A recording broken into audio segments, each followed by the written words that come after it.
So Jan, what lesson are we doing today? We're doing 223. Great. God is my life. I have no life but His. I just want to, so our preamble. I want to thank Michael for taking up the tough subjects like sexual abuse and all of those, and not just like giving us the flowers and giving us the great stuff. Yeah. He's showing us where our real work is, and I just want to express that gratitude for him to do that. Yeah, me too. Right? Me too. Yeah. Thank you, Michael. So thank you very much. So we're doing lesson 223, and Jan is going to start with the structure of how these lessons are in part 2. There's Alrighty. a lesson and a part. Okay.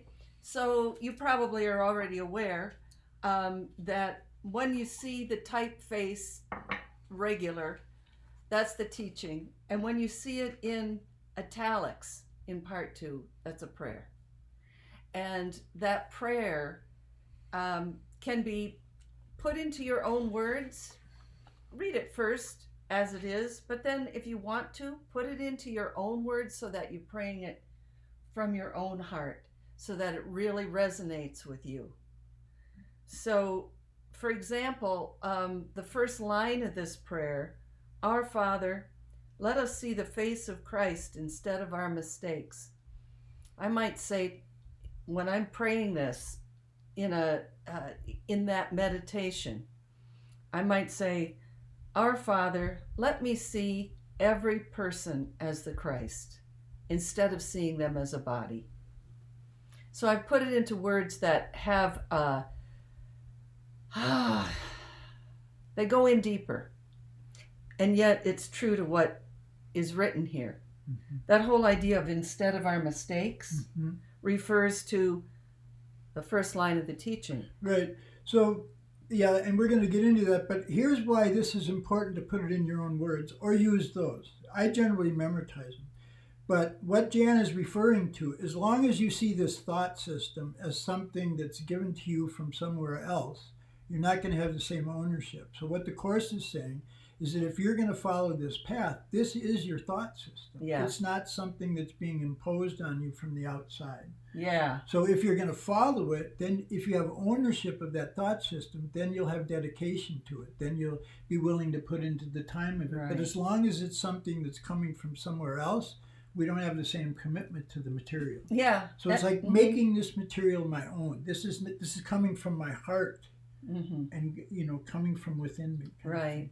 Yeah. And just like Jan, the one thing I wanted to share about Michael before we left too was he's referring to having somebody to study with, somebody that you trust with. And a friend of mine, Amy Weintraub, she wrote Yoga for Depression. She said that when she was, the idea in study, like Old Testament, was you always had a study partner. Yeah. Right? That's the oldest tradition. I've seen that. Yeah. And so you'd sit down together and work through this material. At least for men. Well, what the reason for that is just what Michael said, because you're talking from your intimacy then. Right. When you have a partner that you trust, you're not afraid to disclose what's going on. Yeah. So that's the advantage of having someone to trust that will, I used to, the metaphor I would use on that is like where you let the other person be a deep sea diver and they'll go down, down, down, but you're standing on the shore with the oxygen. Oh. You're able to pull them back up if they get too, because you can get, I looked at abuse in my past, the physical abuse, like my dad beating the crap out of me. And when I really started to take that up, without the ability to forgive myself, to share that with, I was lost for months. Mm-hmm. I was just, all of a sudden the depression of that abuse came up, and it was overwhelming. Mm-hmm. So having somebody you trust is so important. Right. And that's what you and I have been sharing. This is how we've been studying the most in the last 20 years, is with close friends. Yes. Because you get a shorthand with them. Yeah. Yeah. Yeah. So anyways, just those ideas of studying and trust, going deep and having somebody to go deep with so they can pull you back up. And speaking as a course student, when you're doing that kind of thing, when you're looking inside at the pain, as a course student, we recognize it comes from my own thought, and I want healing of my thought. Mm-hmm. Just expressing it in a Freudian sort of way, as if that's supposed to heal it.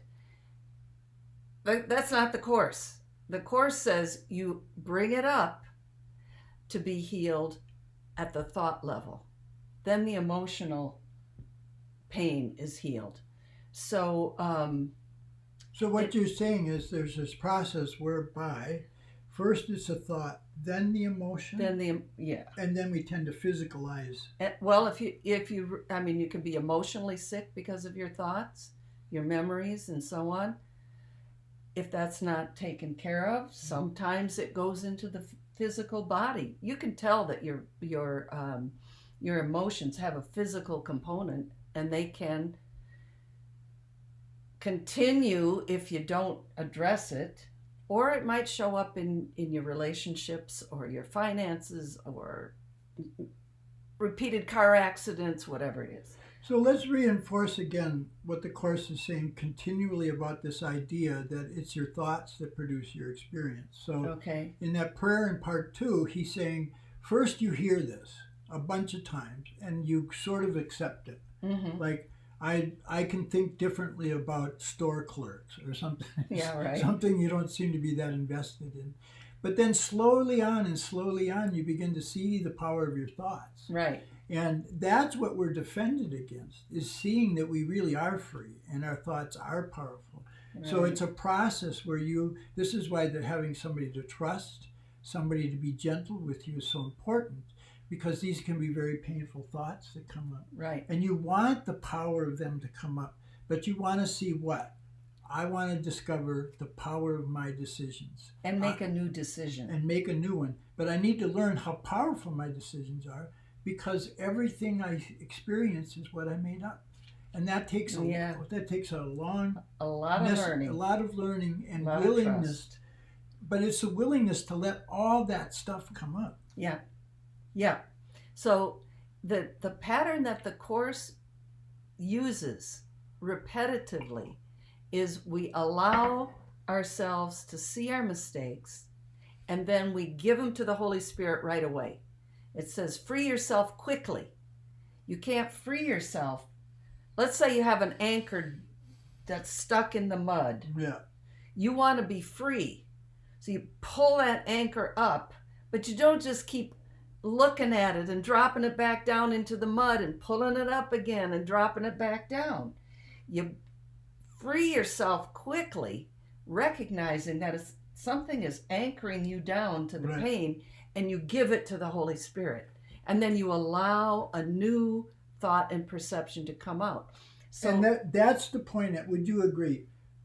That's the point when we set ourselves up to understand and do it this way, so we have our healing, and we don't succeed at it, or seemingly we don't, that's when we forgive ourselves. Yeah. That's so important, is to keep forgiving. Okay, so I didn't come up to stuff. I wasn't able to follow through. Big deal. Forgive yourself. Right. Start over. Every moment. Just start over. Yeah. Right? Yeah. And just to get back to that idea of having a study buddy, or a trusted friend that can work the Course with you, bring in Course ideas, in other words, help you to release that thought rather than getting that person to agree with you, how awful it was. Well, you gotta really get how awful it was. So I'll tell you again, and I'll cry some more, and you'll just be there for me. That's not really support, is it? Well, it's a fine line, because you want to open up realistically and authentically to everything, but you don't want to reinforce the error. No, you want to go to the next step. But you have to be gentle, not, oh, well, I'm not doing it right again, and I really should do it more. The gentleness with yourself is so important there. And that's what your friend can do for you, yeah. Is just be there. If you're ever wondering how you can be of support to somebody when they're in pain and you want to help them to heal that pain, look at chapter 16, section 1, True Empathy. And it's all about how when someone is in pain, we allow them to have their pain, but we see beyond it. and the light in our mind can shine into their mind and enlighten them. So the true trusted friend doesn't really buy the story. So, and then here's the key in that to notice in your thinking, because what the Course says in that section is the ego is all about empathizing with another person, but it empathizes with them to make them weak. And if they're weak, then you depend upon them to help you. So that's the subtle differences that come up there. Like, I'm going to empathize, but am I really getting you to this place where you can free yourself? Yeah. And that's where what you do, you don't think of a reward that's coming. The act itself is the reward. Right. Not any outside affirmation. Yeah. And just one more point about that study buddy and somebody like Michael, somebody like that who's had a lot of experience with the Course can save you a lot of time. Oh, absolutely. Save you a lot of time and say, well, take a look at this. Okay, that's true, but take a look at that.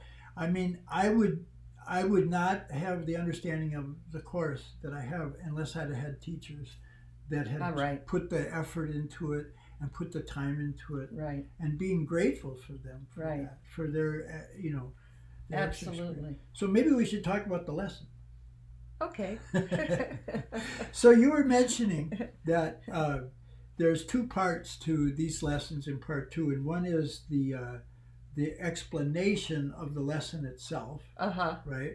And that's non-italic, and then the italics is the prayer. And you had a really powerful experience with the prayer this morning. I did. And is it anything that you can, I could talk for days about Oh, okay, good. So why don't you read, like you had said, this first part that's non-italic is explaining the lesson. So do you want to read that? Sure. I was mistaken when I thought I lived apart from God, a separate entity that moved in isolation, belief that I live within a body, right? Unattached and housed within a body. Now I know my life is God's. That's what it said yesterday.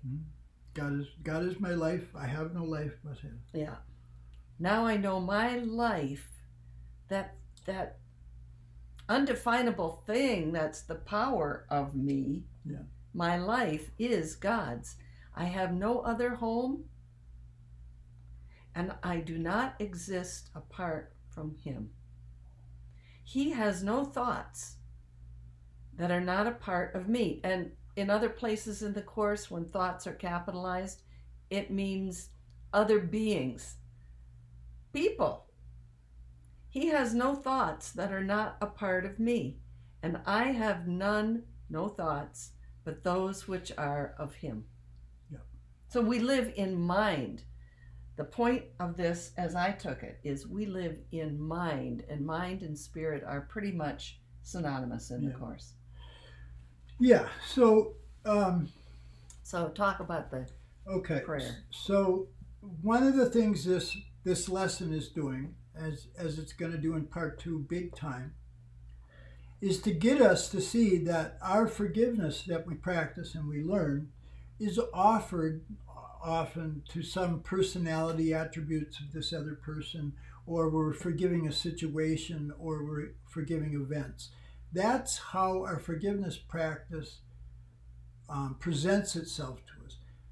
But it's not really those things initially that we're healing. What we're healing is this mistaken idea of yourself, who we are, of who you are, that thinks you can be separate from love.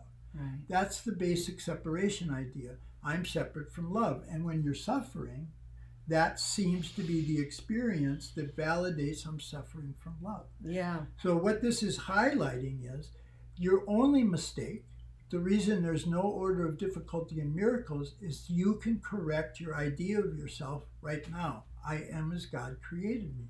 I'm not a body. I'm free. I am as God created me.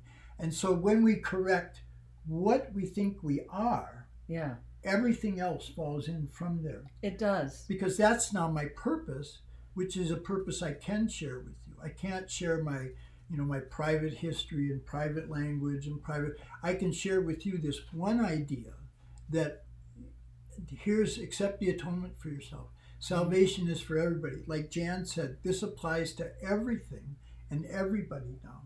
Because why? Because we're affirming the truth of who we are. Right.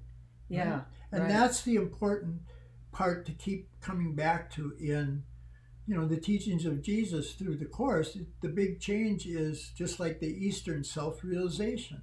You're realizing yourself. You're standing on the truth of who you are.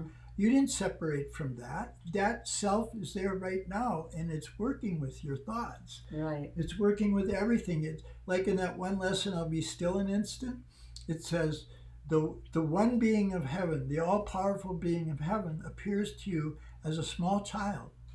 And it says, will you please help me go home for a minute? Yeah. Let me go back to heaven just for a moment. And the Course means that literally. Yeah. That's how it shows you you're one with that self, because it's your job to free that self. That's how that self lets you know that you are that self, because you begin to discover the power that you have over every situation, every circumstance, every bit of event. I don't have to suffer. I'm not separate from love. Yeah. Right? So this prayer begins with addressing our Creator. And here it says Father, but however you look at reality or God or whatever, that's sacred. That's personal to you, right? And you often call it love. Yeah. And sometimes mother. Yeah, right. It's I mean, the mother is.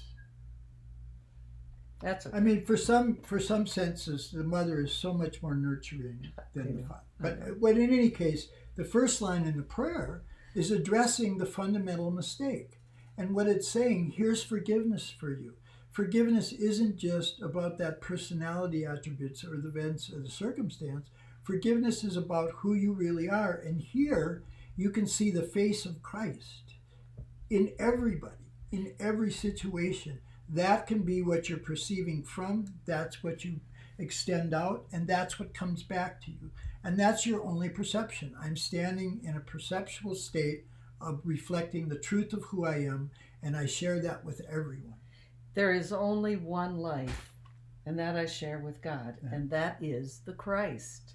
So that self is the being, the very being of God, extended to all selves. Yeah. And if I identify with my body as I live within a body, I walk around, I'm by myself, what a bleak and joyless existence. Yeah.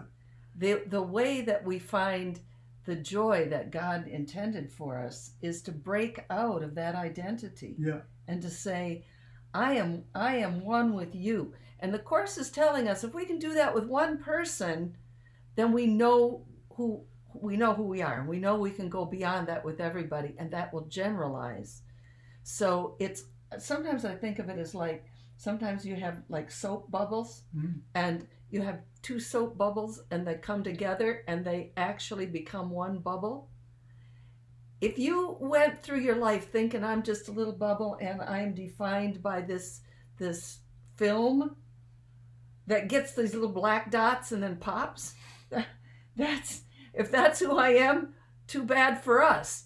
But if I recognize, I thought I was inside that thing, but when I join with another and I find that I am the stuff that we're made of, in this case air, right? There's no difference. There's no difference between the air in my bubble and the air in your bubble. There's no difference between the Christ in me and the Christ in you. Exactly. And so when you're saying there's this perception I can have with myself and another called the face of Christ, right? Yeah. This is why there's no order of difficulty in miracles. Because if you come back to the presenting situation of forgiveness, it's usually about a personality, event, or circumstance. And this is just bringing us with the laser focus back. This is about what you think you are. You can change that in the moment, and that's why there's no order of difficulty in miracles. Right. Now, here's a prosaic example of that. And it's part of it, there's a psychological thing called the imposter syndrome. It's like you can do a million things great, and then you still don't believe. You're pushing out of your mind your true power and strength. And then all of a sudden you remember, wait a minute. Yeah. That's not me. Yeah. I have these strengths. And that's all that this is doing, is just waking up your true strength. Yeah. And it's rooted in the truth of who you are. So the prayer is, let me see this face of who I really am. Let me see this perceptual awareness of myself, having made perception to separate from love. Let the Holy Spirit use perception to bring me back to love. Right. And it's a fundamental change. I'm not a body. I'm free. I'm still as God created. And here, God is my life, and I have no other life. So part of what I've been talking about, and then I'll get more into the prayer, is that we have to learn the power of our decisions and how powerful they are. But the way to do that is to break it down to some simple choice. So I see the power of decision can change that situation. So here, God is my life. Not a body. I have no life but Him. Simple. Now I remember. Yeah. Love is my life. That's where I come from. I don't come from hate and Right. suffering and fear. Right. And then once we correct the fundamental error, then it does relate to the rest of ourselves, the rest of our life, all the personalities, all the Right. events. Right. All right, so that's the prayer. And so we're praying, remind me of who I am. Give me this perceptual awareness instead of letting me look on my mistakes. Now think about that in terms of, like Jan said, about Freudian psychology, or all the way back to the Greeks. You got to pay your dues if you want to sing the blues. Look at what this is saying. You're done with bringing up the darkness. I'm done with this mistake of who I am. Let me see who I really am. Even if it's only for 1 minute while That's- you're doing the practice. You just need an instant. Yeah. And that That'll show instant you the of light. peace brings you forward. Yeah. Right? Yeah. So change this. So let me look upon this perceptual awareness, this face of Christ that I truly am. Let me perceive that, and not this mistake. I'm Mhm. beyond that now. And then it goes on to how you bring up the darkness. And the real problem is guilt. Yeah. That's the underlying problem. I feel guilty because I really believe I separated from love, and I believe that I'm going to be punished for that. Fundamental belief, stop it right now. I come from love. Right. So that belief that I separated from love is, in human life, identical with the belief that I live within a body. That's exactly right. And so that- that is guilt, because guilt is defined as lack and loss. And when we're identified with the body, we're so separate from everything else. We have deep-seated needs that we feel unable to actualize. Mhm. We just feel so needy and empty. And when we're identified with the body or anything of the body, so it could be I'm identified with my possessions, I'm identified with my education, with my ethnic group, whatever it is that's limiting, it's going to be painful. And that is what guilt is. Right. And that's the source of all our attacks on everybody else. And here's how the Holy Spirit, this is real love. Here's how the Holy Spirit handles the situation. When you finally come to terms with, I can't do this by myself, when you finally say, I need help, Yeah. when you finally admit I'm powerless at this moment, I feel power. Forget about the truth, I feel powerless. That's all the Holy Spirit needs as an opening to help you. Yeah. Is just admit, as I'm seeing and thinking things now, it's not enough. I'm mistaken, I'm upset, I feel painful, I'm suffering, Mm-hmm. I feel hopeless, I feel powerless. That worst moment can be your greatest moment if you give it to the Holy Spirit. So that is the one-word prayer that's the most powerful prayer in the universe. Help! Right. Yeah. So, all right, so then the prayer goes on. So the real correction of forgiveness is show me my sinlessness. Show me this perceptual awareness of myself. And for my understanding of the Course is that the way for us to get in touch with our holiness and our sinlessness is by helping somebody else. Mm-hmm. Just like Michael said, sharing your healing with another's makes it very, very powerful. Yeah. And when we can see ourselves, especially if you're working with somebody like me who came from a family that was really abusive, when you can see somebody who came from that same situation, but they've healed it and they've gained power over that situation, then you learn from their example. You know, I think if you can look at someone like that and see the Christ in them, see the goodness in them, That's it. that heals them and me even before the healing is manifest. And would you say, though, it's very, we're really trying to accomplish this thing of great grandeur, but the correction can be very prosaic, very simple, and very mundane. Oh, I forgot. Oh, that's not true. Right. That's not really what I think. Yeah. Just little things like that, Yeah. catching it and seeing how powerful. Oh, changed my mind. Yeah. I want another experience. Right. Right. So I'd rather have peace than this. Yeah. Yeah. All of these lessons, every single lesson, can be used to help you change your mind.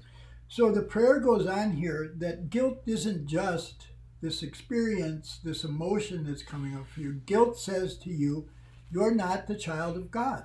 Right. That's what guilt is saying. And neither are they. And neither are they. Yeah. And that's why coming back to what do I think I am is so profound. Because that's what guilt is trying to do to you. It's trying to tell you you're something else. You're separate from love now. You live in a body. Your body's going to die. You're going to die. Yep. And watch out. Anybody who's going to take something away from your bodily sense, they should be attacked. Yep. This is the whole ego story. It's all about body identification. That's right. And if we can identify with the Christ in another person and in ourselves, we're free. We're out of the limitation, and then our body becomes an instrument, right, a vehicle, a communication device. See, it's no more important than a telephone, right? See, that's the key, because the Course is really loving. It's saying there is no time and you're not a body. And that can seem very obscure. It can seem inaccessible. It can seem like it's not helpful, right? But if you understand that this seems like just a little emotional problem with guilt, if you understand it's trying to capture the whole of your being and prove to you you're separate from love, and then when you experience guilt, you're suffering, and you go, well, I guess the ego is right. I'm separate from love. Yeah, right. The ego will always prove you right if you keep listening to it. Yeah. I mean, it's like, yep, they're gonna do that to you. Watch, and then see, I told you, I'm right. They're mean, right? It's like, whatever the ego projects, it sees as proof of itself. Can't get out of that game except with the Holy Spirit. Right. And so when the Holy Spirit with love is calling to you, and it's always calling to you to say, prove to yourself that you're not separate from love. Prove to yourself in this moment, by healing this thought in this moment, that you're not separate from love. And as the Holy Spirit's doing that, then our resistance comes up and goes, no, I don't have the holiness, I don't have the wisdom, and I don't have the strength to do this. And I remember just a few lessons back, it was about holiness, wisdom, and strength. That's what it is. Yeah, and you have the have holiness, that. You have the wisdom, you right. have the strength, you know what to do. Yeah. You know, if you just cancel out that guilt and that sense of unworthiness that comes from that. Yeah. You know, and I then refuse to believe that about myself or anyone else. And speak to me, love. I'm your child. I have every right to say to you, speak to me now. Right. Yeah. That's what a child does with they don't have any compunction about coming to their parent. In an ideal, they know, hey, you're my parent, help me. Yeah, right. I can't get my shoe off. Right. Whatever it is. And that brings up the idea of my least need and most urgent request. Is always right? answered. Is